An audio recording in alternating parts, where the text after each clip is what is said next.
করবো ফুলকপি আলু দিয়ে। ফুলকপি আলু ভেজে নেবো, মাছগুলো ভেজে নেবো। এই যে মশলা আছে, এতে ধনে জিরে আদা আর একটা কটা শুকনো লঙ্কা, একটা কড়াইয়ে তেল দিয়েছি, মাছগুলো ভেজে নেবো। আজকে মাছটা অল্পই রাখবো, একদিনা খাবে তো, আর সবার জন্য মাংস করবো।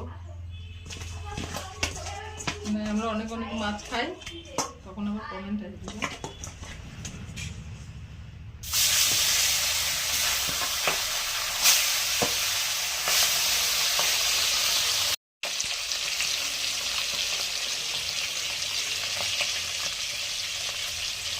পাপানো আছে হালকা করে, এবার ভেজে নেবো লবণ হলুদ দিয়ে। দিচ্ছি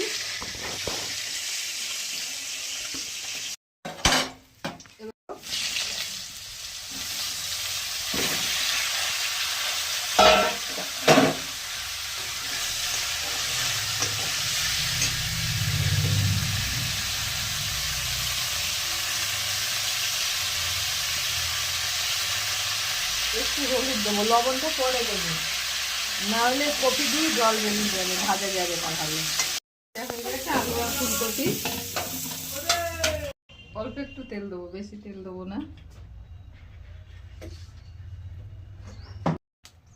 একটা শুকনো লঙ্কা দিলাম, একটু জিরে দিলাম, মশলাটা দিয়ে দিলাম আদা ধনে জিরে শুকনো লঙ্কা, লবণ দিলাম, হলুদ দিলাম, অল্প 2-4 দানা চিনি দিলাম, বেশি করে গেল। এবার মশলাটা কষিয়ে নিয়ে কপিগুলো আলুটা দিয়ে দেবো। আলু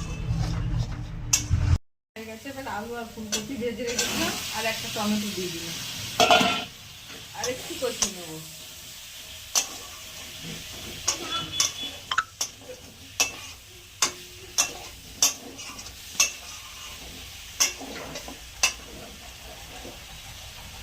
একটু গরম জল, এই গরম জলটা দেবো।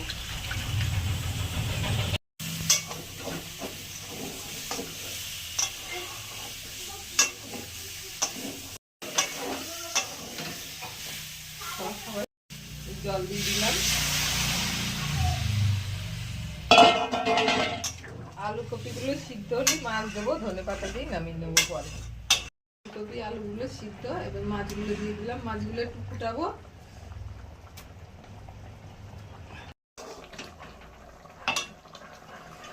ধনে পাতাটা দিয়ে দিচ্ছি। গেছে চারাপোনার পাতলা ঝোল, নামিয়ে দিচ্ছি।